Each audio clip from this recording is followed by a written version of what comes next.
How we doing, everybody? Hope we're doing well. This is the last chapter. Crazy in your book, course, Contemporary Leadership and Sport Organizations. We are in chapter 11, the very last chapter of the book, starting on page 205. This won't be a lot today. I just want to give you my thoughts about the chapter. So I want to start with a quote by Winston Churchill that they have inputted right there on page 206, going to the start of your chapter. He said, "The empires of the future are empires of the mind," which I thought was an interesting quote.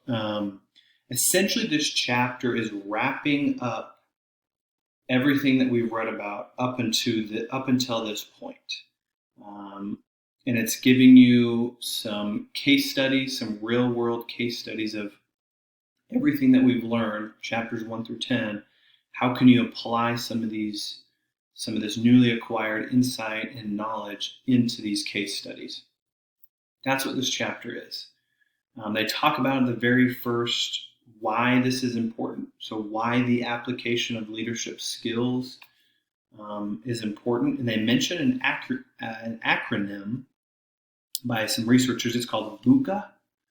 V as in Victor, UCA, and it stands for volatility, uncertainty, complexity, and ambiguity. VUCA. And essentially this acronym is just getting at, the danger, the uncertainty, the volatile ambiguity, complexity that is leadership, especially within organizations, and how imperative it is to be aware of that and to have the skill set to combat some of these volatile environments, some of these uncertainties, some of these complexities, and some of these ambiguities, or all the above. So they give you this acronym, and they give you some just kind of wrapping up statements and different, very small different strategies of how we can start to integrate leadership into organizations. And then on page 210, they dive into these case studies. And once again, they're just case studies, and they're giving you the opportunity to apply this skill set. And so my challenge to you would be, if you want to read the first of the chapter, great. It's not super important. It's more of a review.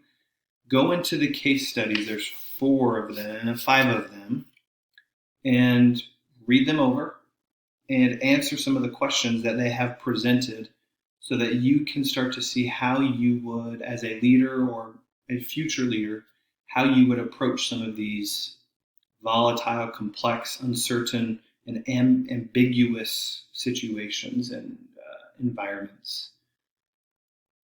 That's the challenge for this chapter. So future considerations is the name of the chapter. What are you going to do now that you've read, now that you've studied, now that you've taken quizzes, and you'll be tested on a lot of this stuff?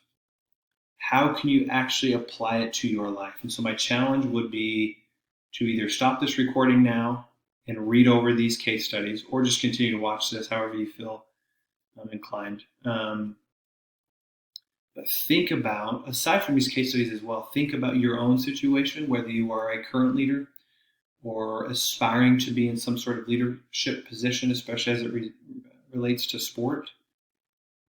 How can you start to apply some of the skill sets that they talked about throughout the entire book? What has really stood out to you?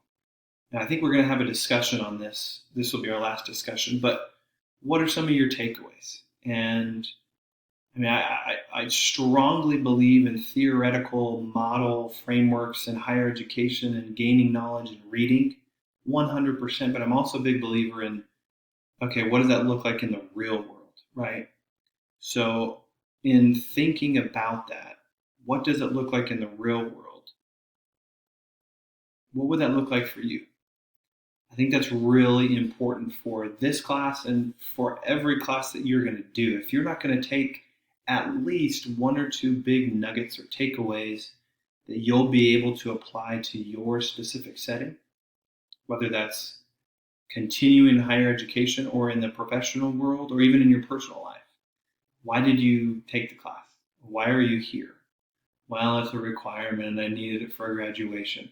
Okay, if you're paying for it or if somebody's paying for it and you're here and you've dedicated 4 months of your life to be here, might as well have some takeaways to make it worth it, right? Even if it's just one or two, something that you can take away. And my challenge once again is to find that out. So the last case study that they present on page 213 is with the World Cup being in Qatar in 2022. So I don't know how many soccer fans or football fans are out there. Football, not American football, soccer. But as you know, in 2022, so in a year and a half, we will have the World Cup in Qatar, and there's a big ethical problem going on with the work environment, the labor environment to provide the infrastructure for this event. It's 3 months, the World Cup, something like that, 2 months maybe, or along those lines.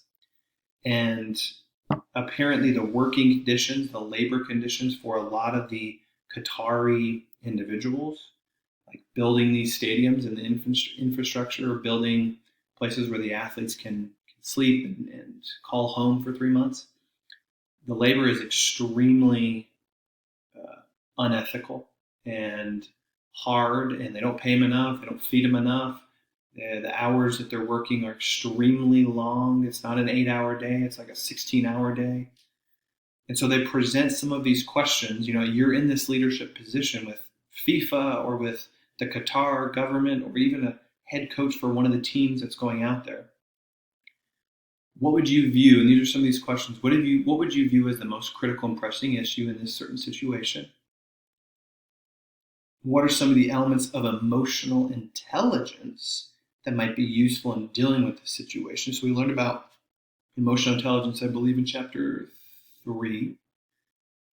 How can we apply the emotional intelligence side to this situation, FIFA and Qatar?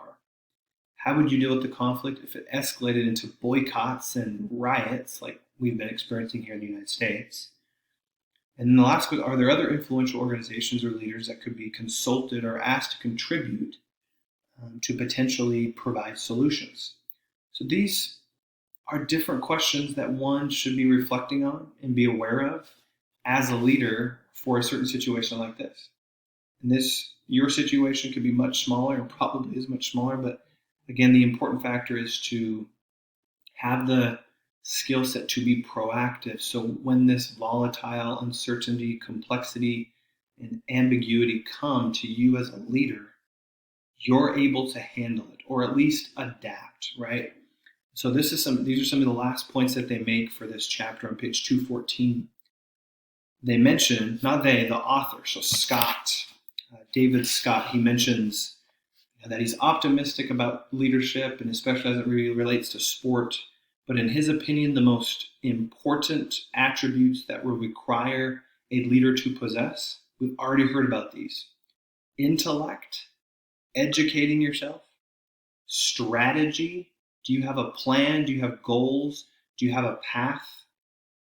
Adaptability. How many times have we talked about that? Being able to adapt to these uncertain times, especially during a pandemic like we're all going through currently. And value-oriented. What are your values that are going to sustain you through some of these uncertainties, through the ambiguity? Having these different attributes: intellect, strategic-oriented, adaptable, and values-oriented. Those are pretty important. And they make the point, or he makes the point, how important it is to keep in mind the elements of results, relationships, and responsibility as a leader. So not more so. I think those would fall under more of the strategic category that he just mentioned. So under that strategic category, what results are you hoping to find? What kind of relationships are you hoping to build? And what's your ultimate responsibility as a leader? So this will require a lot of reflection, critical thinking, problem solving, collaborating with other people, building communication skills, social learning, and of course, hands-on experience. You got to get out there and you got to get dirty.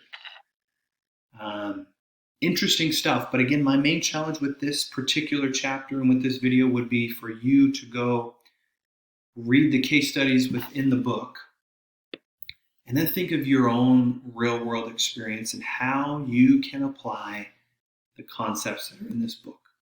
We've read it, we've talked about it. Why did we read it? Why did we take this class? What are your takeaways? What did you learn? Hopefully you learned something. I'm hopeful that you did. I'm optimistic that some of these concepts, some of these tenets spoke to you and that they'll be able to go with you into other classes and into your personal life and professional life after you graduate, whether that's graduate school or into the workforce. That is all I have. If you have any questions, let me know. But I'm really glad that we're wrapping up this on a good note and finding out what can we do now that we read the book in the future. What are we going to take? God bless you. Talk to you soon.